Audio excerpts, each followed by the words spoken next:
10 great reasons to get married. The benefits of marriage. Despite what a lot of people may experience, when it comes to marriage, some of the downsides or some fallouts, people don't always, make it. There are still benefits that go with marriage that you might not be aware of. And married couples do get to enjoy certain legal, social, health, safety, happiness, and other financial benefits that their single friends don't, even though those who are single enjoy their benefits as well. But let's look at what you get and what you have to look forward to when you get married. And let's assume that you have vetted the person you're going to be marrying very well. A lot of people go into marriages with addictions, abusive attitudes, hidden problems that surface later, a lack of money-making skills, poor financial management skills. They don't think well, they just choose somebody that, again, did they vet this person well? Because when you go into a marriage, you should already feel like you're married to that person. You should already be getting along. You should already be thinking about, man, I am so glad that I am off the market. I am so glad that I don't have to go out there and swim in the ocean of, single sharks with all the, it's a jungle out there. But the point is marriage is a union of two people. So imagine the benefits of this. And you don't have to get married to the state. You don't have to involve anything or anybody else. It could just be you, your spouse, and the tree or the ocean. The point is you don't have to involve anybody. And there are other kinds of precautions to help you protect yourself going into a marriage. There's prenuptial agreements. There's living arrangement contracts. That's the hot one these days. Living arrangement contracts. I'll talk about that in another audio.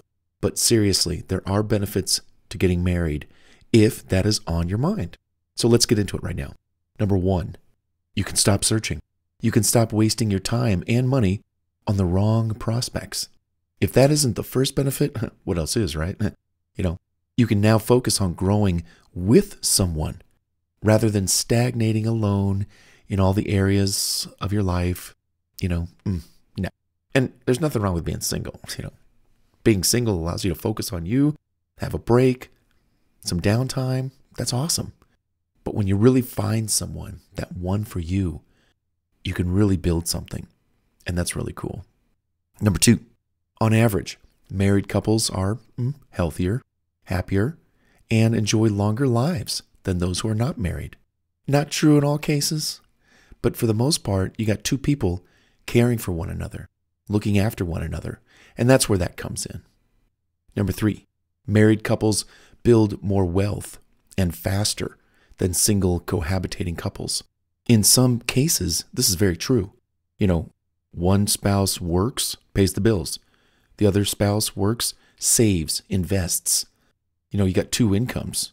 And if you've got kids, that's another story. But if you don't have kids and you're just starting out, wow, you could really accumulate some wealth pretty fast because you got 2 incomes to do that. And you're sharing expenses.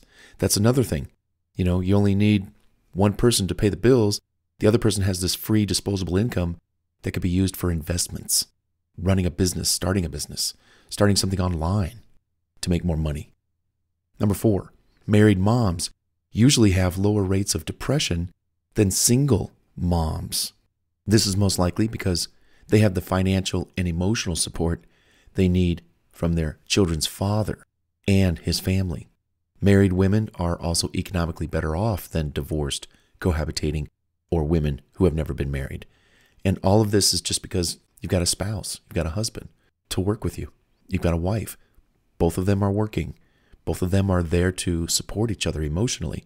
I remember my mom, she was divorced when I was 6. And during the day, she loved us kids. But at night, who filled her love bucket? Who held her? Who talked with her, pillow talk, just to kind of like make her feel loved and appreciated? It wasn't there. Night after night, month after month, year after year, being single, like that can kind of wear on you. It can, for some, for many. Number 5, children raised by their biological parents with a father in the home are less likely to be poor or experience economic insecurity. Children living in a married home are more likely to stay in school, have better grades, have fewer behavioral and attendance issues, and go on to earn college degrees if that's what they want. These children are less vulnerable to depression, emotional illness, and even suicide. They're more likely to have a positive attitude toward marriage, growing up, and a greater success in forming their own lasting marriages and relationships. If a child doesn't see how mommy and daddy interact, they'll never know what that male-female love is about. And so I actually wrote about this a long time ago in, I don't know if it was an article or something, Father Knows Best, in the sense that in a married household, the daughter specifically sees love from a man all of her life from, 0 to 18 years old. And it's wholesome, it's love, it's organic, it's spiritual, it's not sexual. And that's the problem, where women growing up without a father, without that positive male role model, how do they get love from a man? Well, they stumble onto using sex and their bodies for attraction and attention. I think that's a little running rampant today. So that's the thing to keep in mind. Marriage and married households, mother, father, they have their benefits. Number 6, married women are at a lower risk for domestic violence than single women in dating or cohabitating relationships where the guy could just skip out and disappear. In fact, a long time ago, I lived in a community where I heard a couple fighting all the time. And I found out that they weren't married. And I spoke about this to the landlord. I said, you better get an ID on that guy, because if he does anything to her or something and skips town, you will not know who he is. So keep that in mind. When you're married, a lot of stuff is on record, Why can't we all just get along? Why can't we just be kind and nice to each other? Being married also changes people's overall lifestyle and habits in ways that are both personally and socially beneficial to everyone. Marriage is the foundation for making a healthy society. It generates social capital, which helps generate happiness, safety, and prosperity. The social bonds generated from marriage yields benefits not just for families, but others, including singles and the larger society. If everyone were single, you wouldn't have these benefits.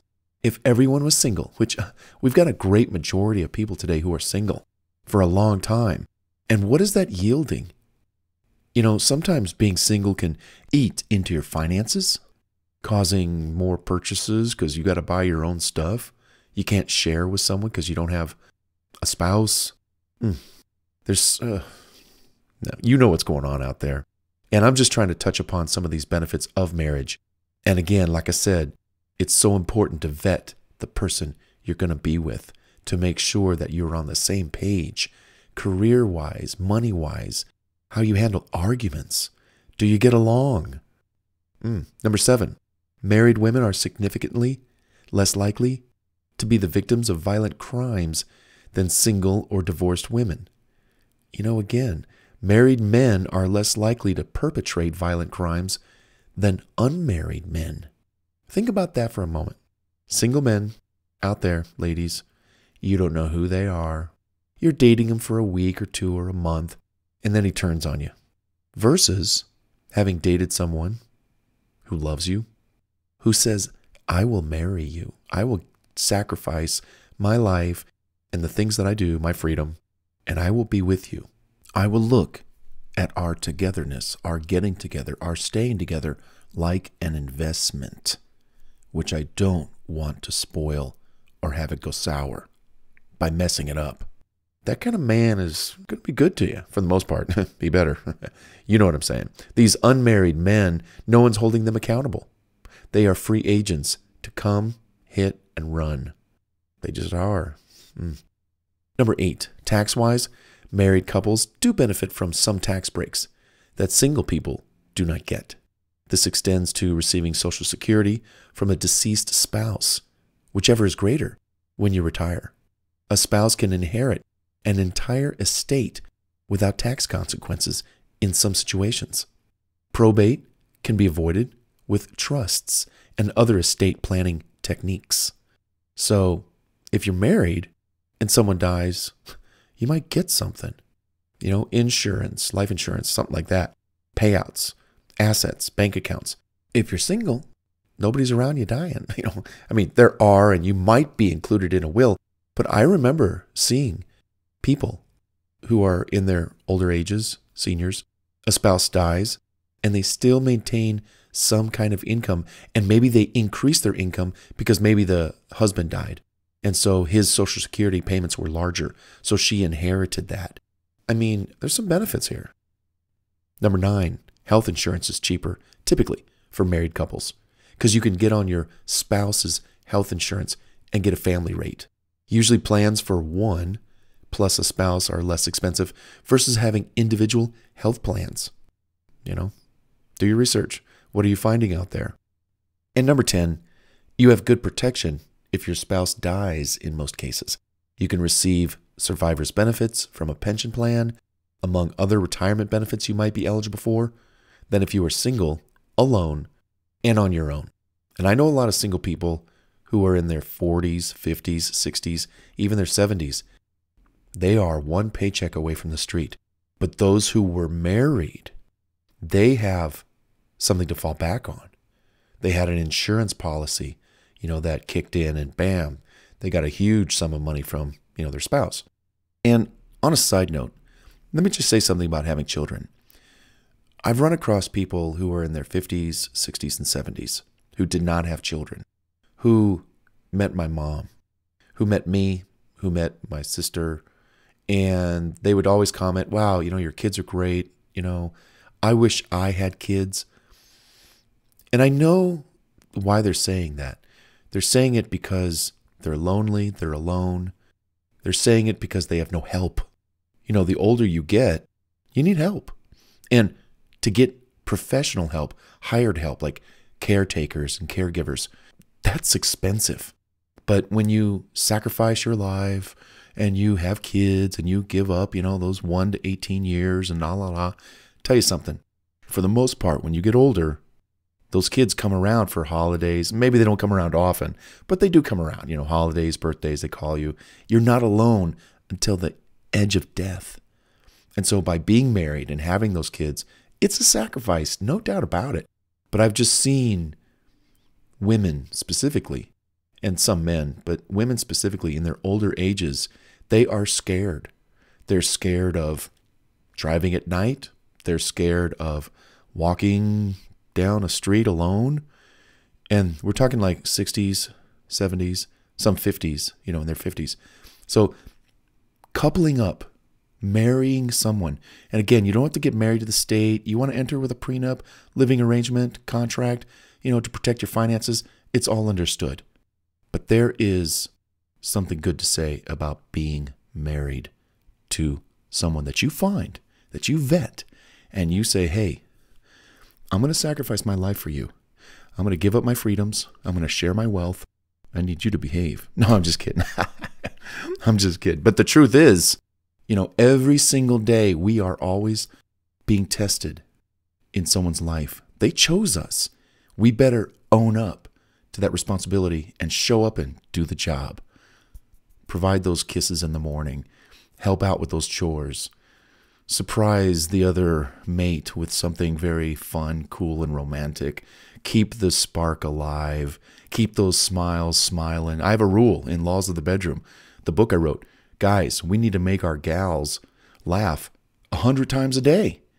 We got to make our gal laugh 100 times a day. That's one of the laws. If you do that, I don't think she's going to be, in a bad mood. And what's more, in this other book I wrote, I'll mop the floor. I'll do the dishes. You go get ready for that bubble bath because, I'm going to want to help you with, rub-a-dub-dub in the tub, but you go do that. I'll go do those dishes. I'll go fold the laundry, which, Anyhow, you get the point. Being married, couples benefit financially, emotionally, healthfully, mentally, and your children and society benefit as well. All this can happen, but only when two people are ready for it and they want it with their minds and their hearts to demonstrate and share that they're loved forever. And then they say, hey, let's do this. Let's go for it. Let's get married. It's a lifelong dedication to somebody. And that says a lot about love and loving someone. And that's the problem today.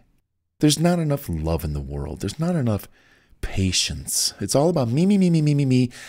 And you see how that backfires? You see how that doesn't take you where you want to go? Me, me, me, me, me, me, me. My. I want. That won't cut it. But when you live unselfishly and selfless for the other person, your marriage could last a lifetime.